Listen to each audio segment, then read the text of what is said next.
Hello sa inyo mga kasa, welcome po sa episode ng channel namin. Ito po ang hour 1. So ngayon, meron tayong bubuksan. Medyo malaki-laki to. Actually, ganito. Office chair na merong pang relax ba sa likod, pang massage. Pero wala siyang something sa likod, nakaka-relax lang. So, bubuksan natin at i-assemble. So, stay put lang kayo dyan.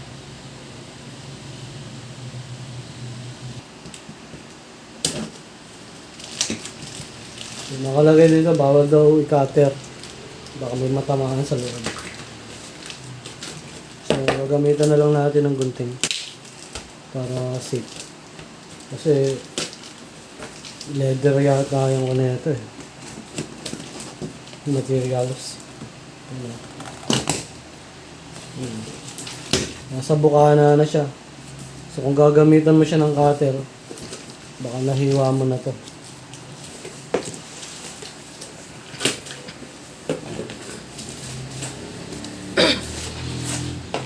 Ito yung meron to natin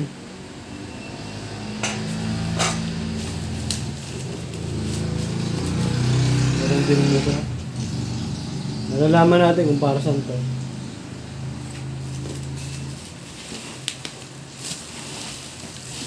Ingat lang kasi yun ang materials yun.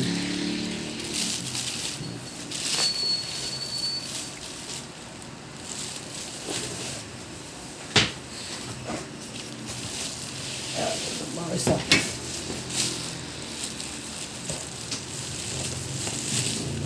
Maya na natin tanggalin yung plastic baka ma-damage pa.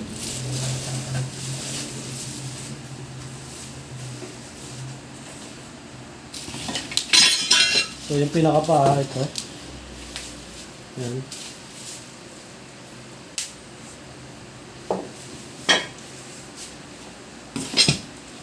Yan. Hindi ko alam kung para saan ito na makikita natin. Malamang ito doon sa may paa. Sa may tuntungan ng paa.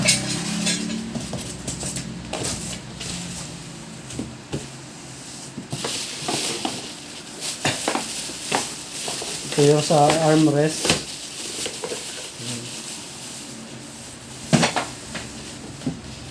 Actually mura lang to, 1,000 plus lang to.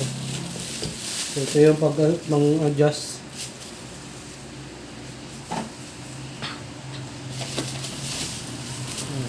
Ito yung sa apakan ng paa.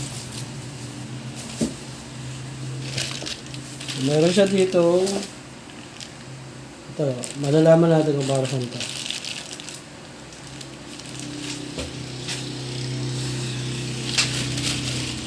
Ito malamang mga tornilyo siguro ito. Hindi, gulong. Gulong to. Yan o.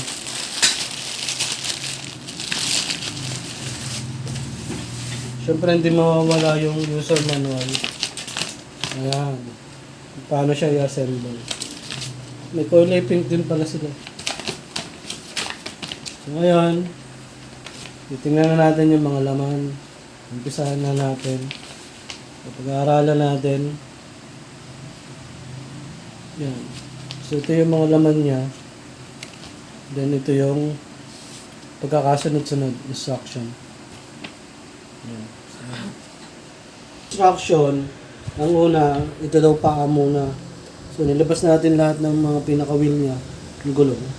So ilalagay natin siya dito sa dito. Yan. Try natin. So papasok lang naman yan, di ba?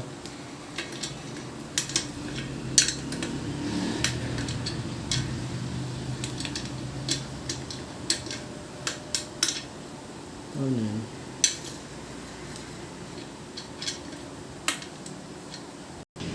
Nasaan yung iba?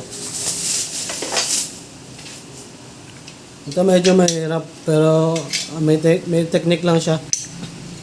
Didiin mo lang yung pag-ikot. Kailangan mapalubog mo siya. Dandahan lang kasi baka tumama ka dito, matalas to. You know? Iikot mo siya ng pabaon. Yun o. Yan, pag sagad na siya, kahit hindi totaling sagad, basta mag-block siya doon sa ilalim. Yun o. Kita nga. May kanting kahirapan. Kasi nakatakot baka lumampas yung kamay mo. Nasaan yung ibang gulong? Yun. Iikotin mo lang siya ng palubog. Kailangan bumuon siya. Dandahan lang talaga. Baka, ito, napakatalas. Hindi. Hiwa talagang kamay mo dyan. Sa center mo lang siya. Ito, medyo mahigpit tong isa ito. Ikotin mo lang. Ikotin mo lang pabaon.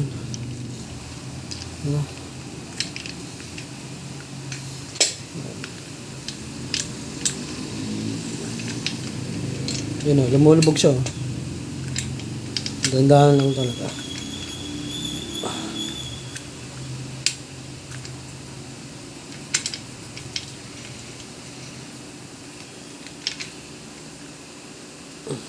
Tapos yung final na isa.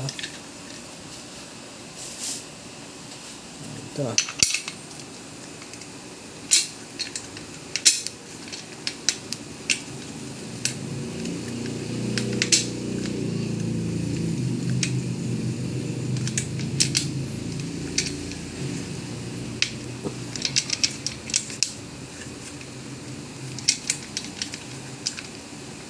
Yan.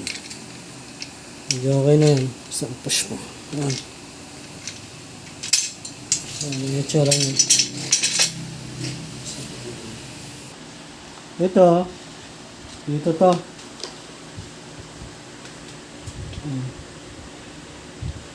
Tapos stem rod. Dito sa gitna. Yan. May langis-langis yun. Babawon mo lang. Yun yung step 2. Yung step 3. So, gagawin muna natin tong footrest. Ayan ang footrest.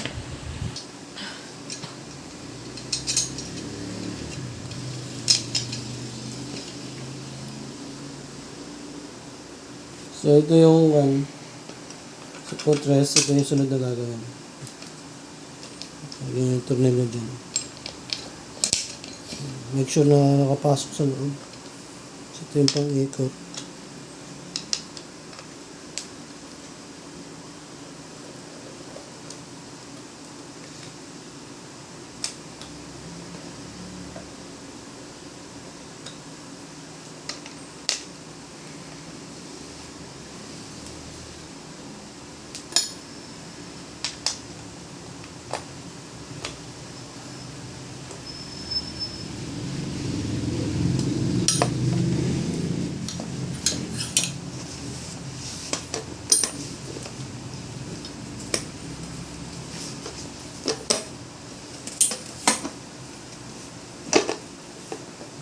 Naro-rotate siya.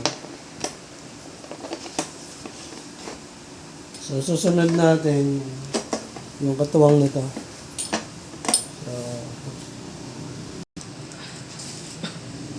So ito ilalagay natin dito. Ito yung sa likod. So, yan, papantay mo siyang ganyan. Tapos 4 na tornilyo sakto. Pasok mo sa butas. Para ikutin na lang.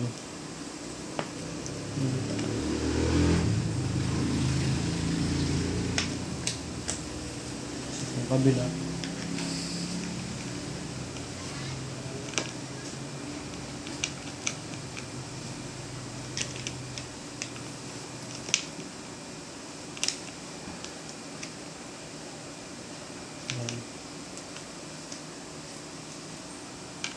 Ikutin na lang.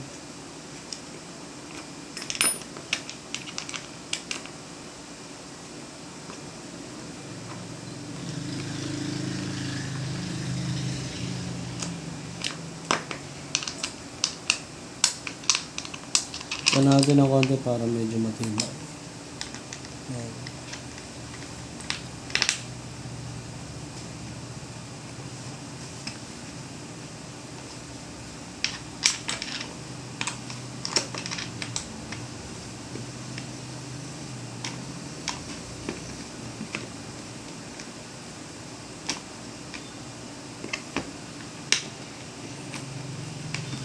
Mukhang tabi nga ito sa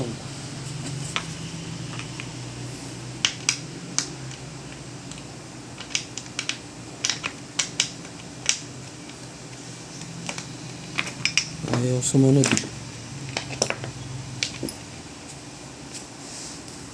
Kapag nahihirapan kayong maikot to, make sure na tanggalin nyo muna ulit. Kasi dapat pantay siya doon sa butas. Kasi pag tabingi yan, hindi talaga gagana yan. Kasi meron tayong ipapasok na tubo dyan eh. Kaya dapat naka-align talaga yan. Sa pagkakataong ito, try natin balik pa rin. Kasi hindi siya magtugma eh. Ayaw umikot, lumalaban. So, gagawin natin. Ito, tutok na natin yan. Wala may tutok mong ganyan. Yan. Tapos, dito sa isa, wala akong nakatatok talaga. Para ma-testing mo na okay siya, kaya mong ikot siya. Yan. Ito, sa pagkakataon ito, subukan natin ito. Dito yung maganit eh, sa kabilang ito. Yan, maganit na naman. Yan. Okay na siya. Dito, sana gumana dito.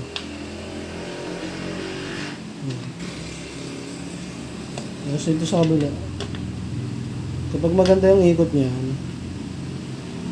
tulad niya, maganit. Yun, okay na. Kapag maganit kasi, minsan, tabingi yung tornilyo mo. Dapat swabe lang yung ikot niyan. Yan. Yan. Tapos na yan. Ang sunod natin gagawin, nakalagay dito, try natin ipasok yung one. So, ganun.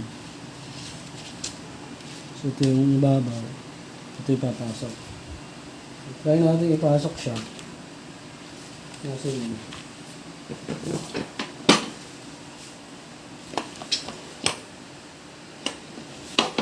Ganyan. Nakahigang ganyan. So, napasok natin siya.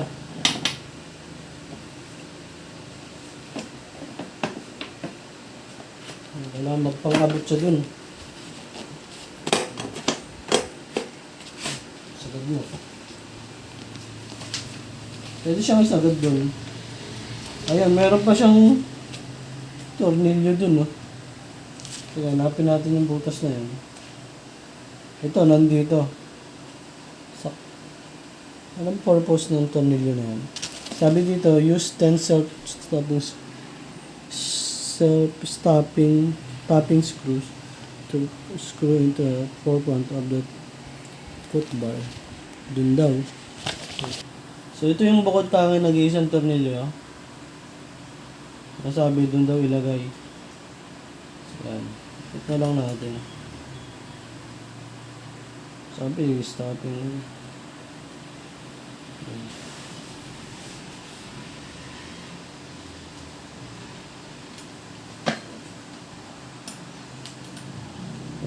Screw. Ang stop to, para pag hinigit mo, hindi lahat madadala. Kumbaga stopper siya. Ito, testingin natin. Hindi mo kailangang isagad siya.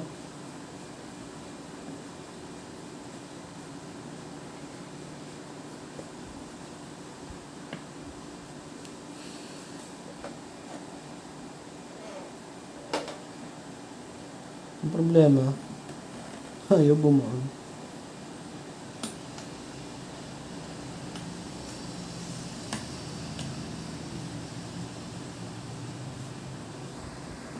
Pwersahin nyo lang, mahirap siya ipasok. Kailangan may diin. Kasi ang purpose niya, pag hinigit mo to, halimbawa to, magiging stopper siya dito. Stopper siya. Hindi mo kailangan isagad yung one. Kalahati man lang. Mag-stop siya dito. Pasok mo. Okay.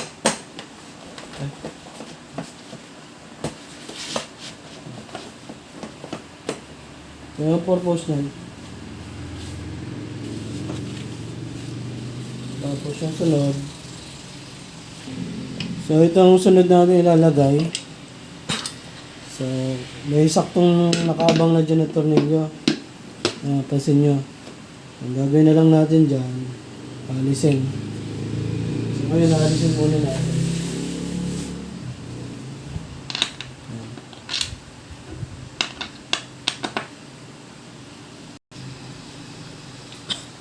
So ipapantay lang natin yan sa butas. Tapos ibabalik natin ngayon yung tornilyo.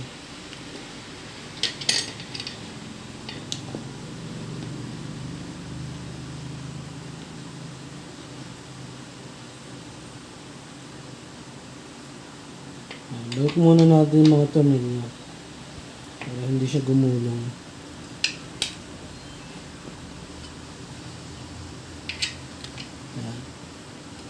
Balik mo na siyang ganyan. Saka mo ngayon umpisahan i-screw.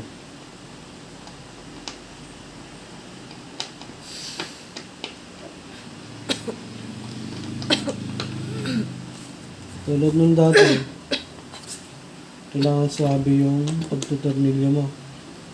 Kasi kapag maganit siya tabi niya, hindi yan gitna.